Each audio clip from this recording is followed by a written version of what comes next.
What's up, everyone? Welcome back to the channel. Working on the S10 again. Last video you guys seen me do the spindles and all that. Got the backing plates in there, so that's all done. Everything's happy. I've actually, you can see by the brakes that I drove it a little bit. But today we're back on the intercooler. So I didn't record some of this because I kind of wanted to be able to, talk to myself, yell, throw things a little bit, stuff you do when you're figuring stuff out. I ended up going to Home Depot and getting this plate. It's just regular steel. Don't remember the size, but I got that. Got this ground down flat on here, and then welded it to it.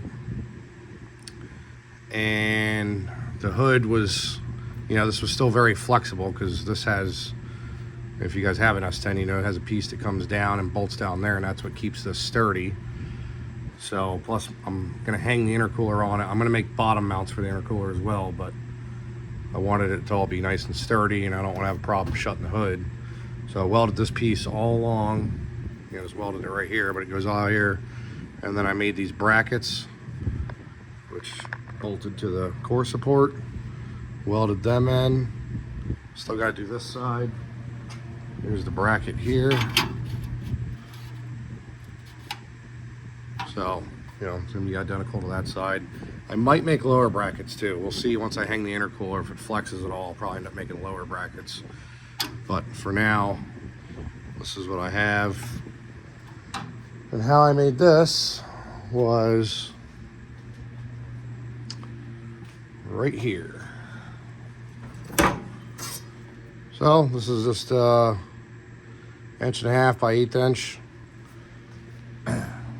steel.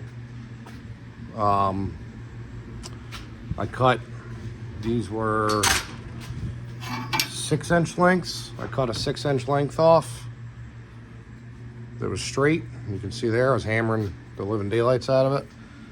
Put it in the vise at 3 inches. Right there is my mark. You can see it. And hammered it down with the old sledge. Obviously it's not the prettiest thing, but that's going to be the back side. And when I'm done welding all this and getting it all together, I am going to sandblast and powder coat it so it looks nice. But it's a way to improvise if you don't have a vise at home, or a brake, as most of us don't have a brake. We're not, I don't have room to do metal fabrication equipment in here. So a vise works handy for bending stuff. Vise and a hammer. This is pretty thick. I don't know if I would bend anything much thicker than this, because it was pretty hard to get bent. But I'm gonna keep moving along here. I'm gonna get this side drilled out, welded up. What I'm using is these little things. They're nutserts or whatever you want to call them. They basically work like a rivet. If you guys haven't used one of these, you open this guy up like that. Kind of hard to do with one hand and show it to you, but you just screw this on, and then when you close it, it pinches it. I don't know if I'll be able to, let me see if I can flip the camera here and get it to, it's gonna be upside down for you guys, but you can see right there, it's pinched in there. So that's how that goes. I'm gonna get this drilled out on this side, get everything ready to go, and I'll show you guys once it's all mocked up, and then we'll start drilling holes for the intercooler and hanging that from it. And then I'll raise the truck up and we'll go underneath and make the bottom bracket. All right, I have the upper piece and the blaster. I just blasted it and get ready to powder coat it. There's the lower mounts. If you guys remember, I welded this bar on when I did the new oil pan and cut the cross member. So it worked out. Them tabs, that bar was almost perfectly lined up with the tabs on the bottom of the intercooler, right there and there. So I cut out, those are 3.5 inches long, drilled holes in them, mounted them to the bottom of the intercooler with the intercooler mounted, and then welded them to that bar. I just painted them, so that's why they're so shiny and fresh looking. Once that piece is powder coated, I will get the intercooler mounted and bolt everything up again and show you guys what it looks like. But I did test it with it all, bare metal, and it is sturdy. Hood shuts good, so super happy with how it turned out. Now I just got to do the intercooler piping. All right, finished product. I wasn't able to powder coat it, didn't fit in my oven, but I was able to blast it. It fit in the blaster. So ground my edges down, made them rounded so they're not sharp. Sandblasted it, and then just spray painted it. Good enough. It's behind the grill. You honestly don't see it at all. Oh, the little spot I missed right there. I guess I could hit that. I did primer it first, so more or less just a little rust prevention. That's it. It's mounted and it is sturdy, super sturdy. It's not moving at all. You shut the hood, it's nice and solid. And I'll show you the underneath.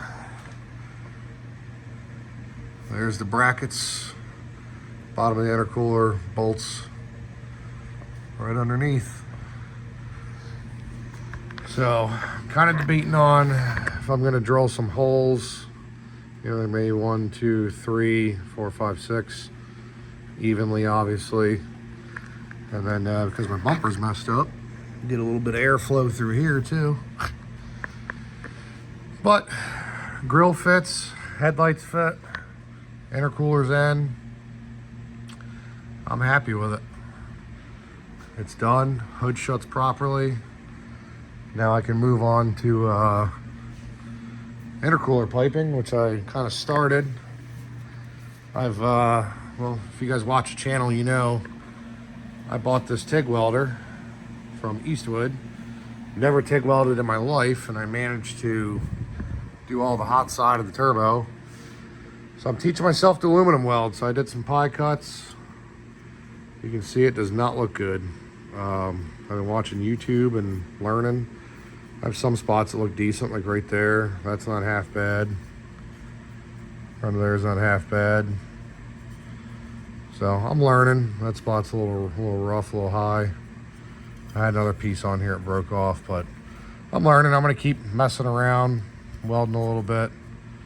I do have friends that are good at TIG welding aluminum specifically, so I might even start making my pieces and just kind of tack weld them all, and then take them to my buddy and have him weld them up. We'll see if I can get better at this or not, but I don't want any boost leaks, so I might just have someone who's a little bit better than me do it. I'll just tack weld it all in place and take it to him, so that way it can get done. And then I still got to get the blow-off valve mounted too. And I also, because I can't seem to get more than 7 psi out of my 4 and 6 pound spring that are in here, I just ordered an 11 pound and an 18 pound spring. It seems like I'm getting about half, and I want it to kind of be around 8-9 psi on just spring. So the 18 pound might be what goes on there. I'm going to try the 11 first, and if that nets me 5 or 6 pounds, then I know the 18 pounder is going to net me 9 or 10. So we'll see how that goes when I get it. But I'm just going to finish it up for now. I'll do another video shortly doing the piping. I'll probably just be tacking it all, taking it to someone, and then I'll show you guys the finished product. The only thing I'm going to lose is my marker lights. These are, these lights right here. They are not going to fit. The intercooler piping comes right through here. So, haven't fully decided what I'm going to do yet. The end of the light that has the bulb in it is right here. So this side will be fine. This side, it's going to interfere. I thought about just getting an LED strip, taking the yellow lens off the light assembly, cutting everything out, and then kind of gluing that in there and putting an LED strip in it.